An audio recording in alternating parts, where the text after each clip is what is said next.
특별히 17절 말씀은요, 마틴 루터가 그 교황청에서 무릎으로 빌라도 층계를 오르다가 이 말씀을 깨닫고 벌떡 일어섰다고 그러죠.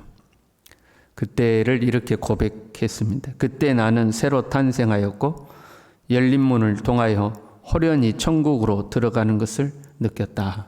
그렇게 고백했습니다. 복음에는 하나님의 의가 나타나서 이 말씀을 루터는 처음에 하나님의 공의가 나타나는 것으로 이해했다고 그럽니다. 그 하나님의 공의가 나타난다면 사람의 입장에서는 썩 좋을 게 아니거든요. 왜? 하나님의 공의는 심판을 하기 때문에 그렇습니다.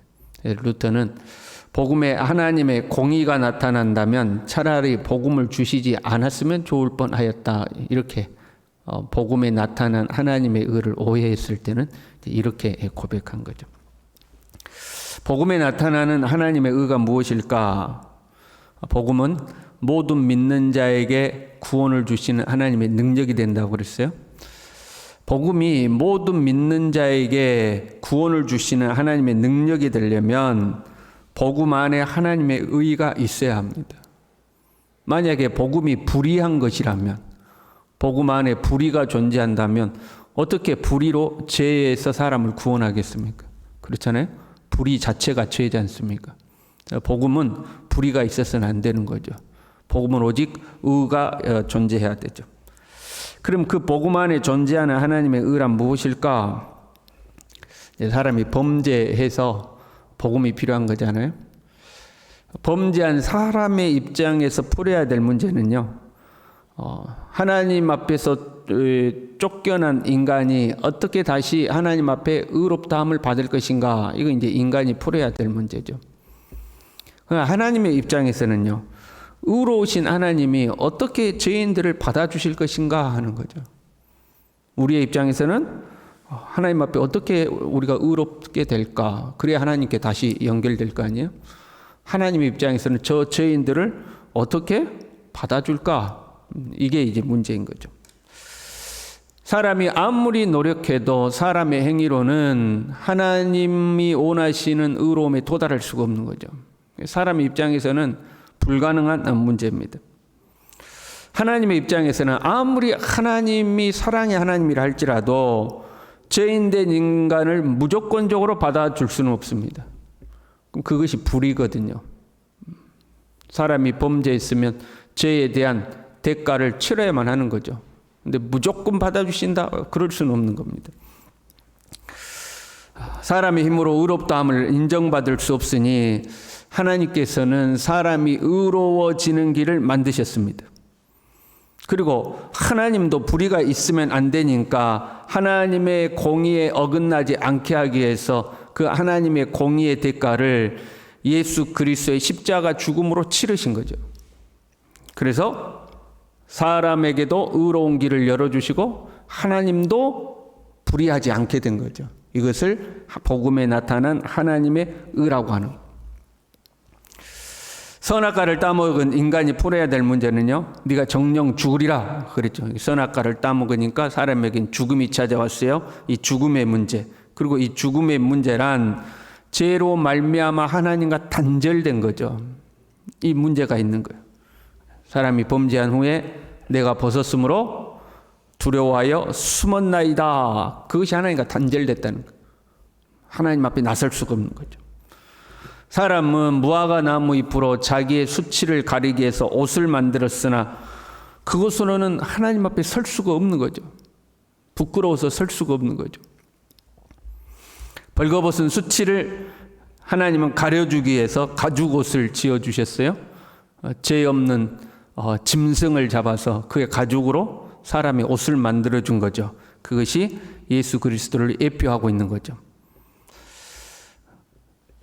죄 없는 예수님이 죽으심으로 죽음의 문제를 해결하신 거예요. 그리고 가죽옷을 입혀주듯이 하나님이 의의 옷을 사람에게 입혀주신 거죠.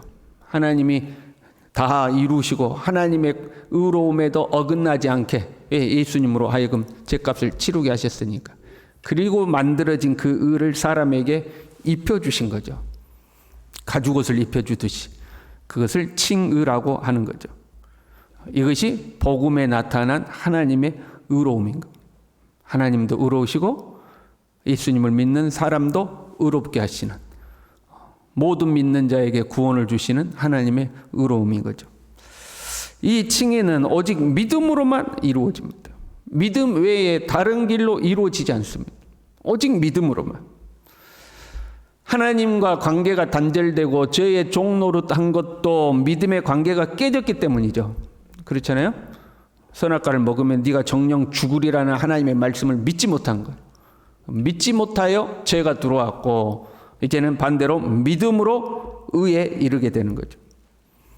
믿음이 없어서 하나님과 관계가 단절되었고 믿음으로 하나님과 관계가 다시 회복되는 겁니다. 그래서 복음에는 하나님의 의가 나타난 거예요. 그 의로움이 하나님의 의가 나타난 거예요. 그 다음에요, 믿음으로 믿음에 이르게 하나니 이렇게 되어 있어요.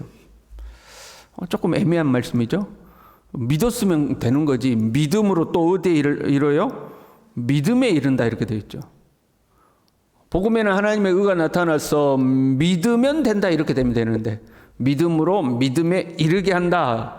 그게 무슨 말일까? 보충해 설명해요. 기록된 바 오직 의인은 믿음으로 말미암아 살리라 함과 같으니라. 믿음으로 믿음에 이른다는 말이 무슨 말과 같다는 거예요? 오직 의인은 믿음으로 말미암아 살리라 함과 같은 말씀이다 하는 의미. 이 의인은 믿음으로 말미암아 살리라, 이 말씀은 중의적 의미를 가지고 있죠. 먼저는 믿음으로 산다, 믿음으로 죽음에서 생명으로 옮겨졌다, 믿음으로 사망에서 구원받아 새 생명으로 옮겨졌다, 믿음으로 단절된 하나님과의 관계가 회복되어서 생명을 얻다, 이 의미를 1차적으로 가지고 있죠. 의인은 믿음으로 말미암아 새 생명을 얻는다 하는 의미죠. 그러나 이 말씀은 하박국에서 온 말씀이죠. 하박국에 기록된 말씀이죠. 그 본래적 의미는 불합리해 보이고 이해할 수 없는 상황들, 불의가 득세를 하고 악한 자들이 성행하는 그 상황 속에서도 의인은 하나님을 믿고 신뢰함으로 살아간다. 자기의 길을 걷는다. 이제 이런 의미죠. 그래서 믿음으로, 첫 번째 믿음으로는 예수님을 믿음으로 또는 새 생명을 얻음으로 믿음에 이르게 하나니, 두 번째 믿음으로는 뭐예요? 믿음의 삶에 이르게 한다. 그겁니다. 예수님을 믿음으로 어떤 믿음에 도달해요? 어떤 불의하고 불합리하고 이해할 수 없는 그 상황에서도 믿음으로 살게 하는 그 믿음에 이른다는 거예요. 복음을 믿음으로 하나님이 우리를 위하여 예비하신 의의 옷을 입고 끝나는 것이 아니라 이제는 의로운 백성으로서 믿음의 삶을 살아가게 된다 하는 거예요.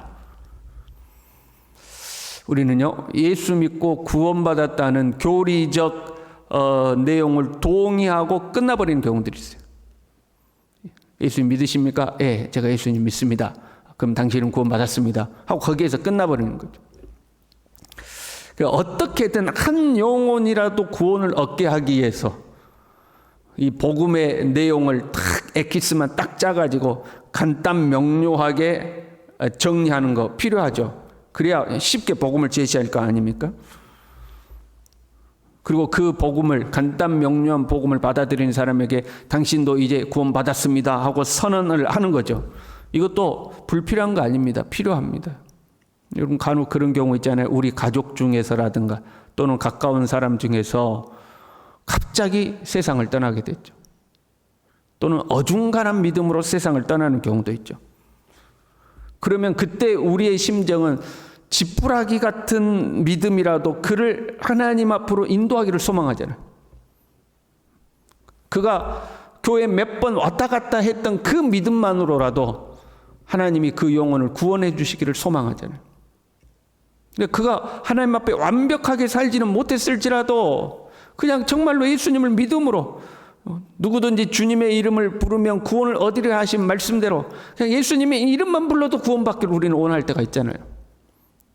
그러니까 그 간단 명료하게 하나님은 당신을 향한 계획을 가지고 계시고, 근데 당신이 죄를 범해서 하나님과 단절되었고 예수님이 십자가에서 그 죄를 해결하셨고 당신이 예수 믿으면 구원을 얻습니다 하는 그 간단한 복음만 받아들여도 당신은 구원 받았습니다라고 말하게 되는 거, 이것이 때로 우리에게 필요할 때가 있는 거죠.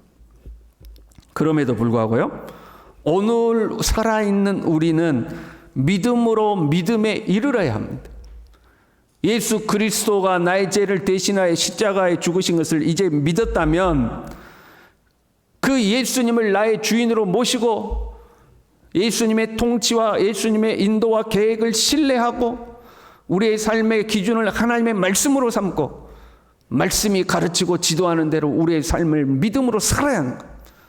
세상 사람들은 다 그렇게 살지 않고 자기의 욕망을 쫓아서 수단과 방법을 가리지 않고 자기가 원하는 것을 성취할 수 있다면 어떤 방법을 통해서라도 다 그렇게 살아갈지라도 우리는 예수님을 믿기 때문에 믿음으로 사는 삶에 도달해야 되는 거예요.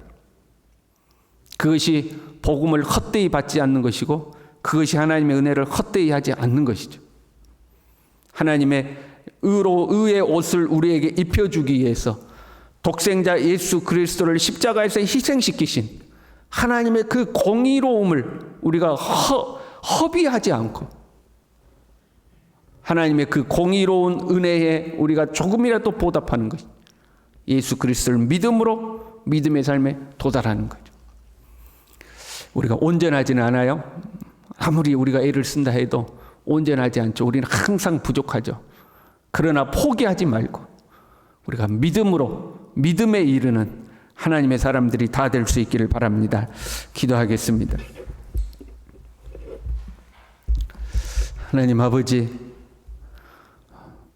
우리를 구원하시기 위하여서 하나님의 공의를 이루시기 위하여서 예수 그리스도를 이 땅에 보내시고 예수 그리스도의 십자가 죽으심으로 하나님도 의롭다 하시고 하나님을 믿는 우리도 의롭다 칭함을 받을 수 있는 의로운 길을 열어주신 하나님의 은혜에 진심으로 감사하고 주님의 이 놀라운 은혜를 진심으로 찬양합니다.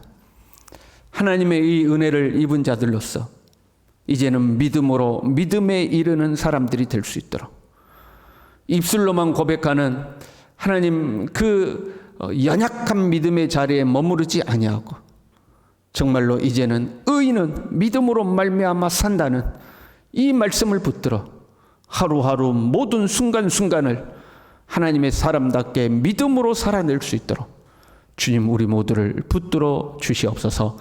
예수님의 이름으로 기도 올리옵나이다. 아멘.